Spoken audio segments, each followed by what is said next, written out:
that is set up within that Constitution, it is a dissolved government, meaning none of us have an obligation to conform to a single provision of a Constitution that has been dissolved.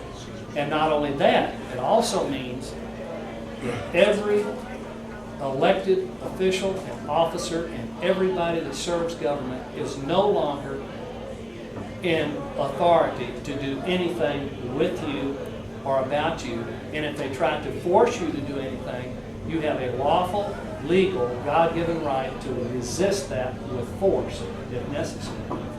So,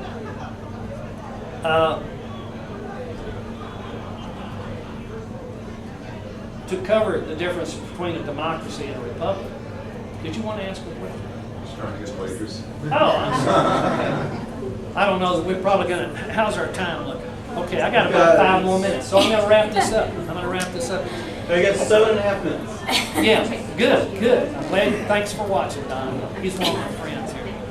Now, I wanted to introduce my can I call you a companion? That sounds good. She is a school teacher in the Nixon Smiley School District. She used to teach kindergarten, teaching them the principles of property. Then she moved up to the 6th grade this year. And I'm not going to take any more. I'm just going to tell you, you got to wait to hear this. You're going to like this. And but now let me finish this up with my main concept here. So the actual. Let me tell you. When you say what kind of government do we have, you can't say that anymore. What you can say is what kind of government was the United States and Texas designed originally to have. Then you can talk about the republic versus a democracy, and you can talk about the principles at the base, the principles of property at the base of our republic. But you can't talk about the type of government you have, because the type of government you have is literally dissolved. And there is something in its place operating. It's obviously moving the mechanism of power in the country. And it's not any of this stuff. It's not a democracy. It's not a republic. It's not a communism. It's not any of that. What it is a bankarchy. It's not even a bankocracy. If it was a bankocracy, it would be a country run by all the bankers in the country. But unfortunately, it's not even that. It's run by a bankocracy. Bankarchy, thank you. Let me take a swig. That's Newcastle, that's good. A bankarchy is just a few bankers. And I think all of y'all are aware of this knowledge. It's about 5 banker families that run the entire United States in everything it does. It runs our foreign policy. It runs our domestic policy, and it creates all the events that we're supposed to respond to. It creates the events of terrorism. It creates the events of the global warming. It creates every event that we are called to respond to by electing and making legislation through our dissolved government to deal with. So, but there's one form of government, and I'll take questions in just a minute. I'm going to wrap it up. One form of government that very few people know about that's already existing throughout the entire cosmos. And that's the government that Jesus Christ has established through his death, resurrection, and ascension. Now, I'm going to say this too. The church, the mainstream churches of America are unaware of this. They do not even believe their own doctrines. They don't even know that the kingdom of heaven has been created on the earth or throughout the cosmos. They don't know that the door of it has been opened that no man can shut. And they don't encourage anybody to go through the door. They don't even point out where the door is. They don't know anything. And you'll see this in my book. You'll see the pamphlet. A guy named Saucy, Dr. Saucy, Mark Saucy, wrote a book, Kingdom of God, Teachings of Jesus.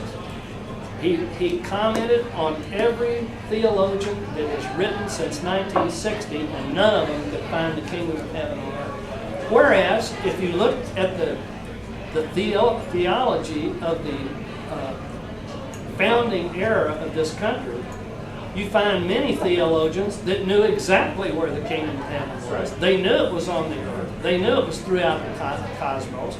They knew that Jesus was reigning over the entire planet and everything in the cosmos. They knew that he controlled tyrants, and he lengthened and shortened their chains at his will. And they took upon themselves to make changes. They knew what lawful government was. They knew that God had ordained lawful government, and he does. God ordains government for people to protect their property. And all governments that reward good and punish evil are ordained by God. But when any government turns that over and begins to reward evil and punish good, they lose their ordination from God, and even God in heaven will intervene to destroy that government. And the only reason he is intervening very little in this country today is because very few people know this, nor do they invite him to exercise his total sovereign power over this nation to restore it to a lawful foundation. So, and here's one of the basic premises he uses. Seek ye first the kingdom of heaven, and all these things shall be added unto you. Now, one of the reasons our forefathers were successful is because they had the kingdom of heaven within them. They were possessors. They were radioactive. These guys were dangerous. If you got around them, you suddenly got into the kingdom. You started listening to their talk and hearing what they were saying. You got energized. You got powerful. And you'd take on anything. And that's the way these guys were. Today, you can't find that. The church doesn't know anything. They're backing out. They don't teach anything. They don't care. They're waiting for Jesus to get back and restore everything on his own, as if we're going to be great commanders when he gets back. We're hiding in the well now. We're hiding under the bed. And Jesus is some kind of how to pull us up out of the bed, hiding, and going to make us commanders of the ship. Ridiculous. When Jesus gets back, we don't need any of these secondary commanders. What he's looking for is guys that will stand up and will guard what Jesus did. He set a vineyard up.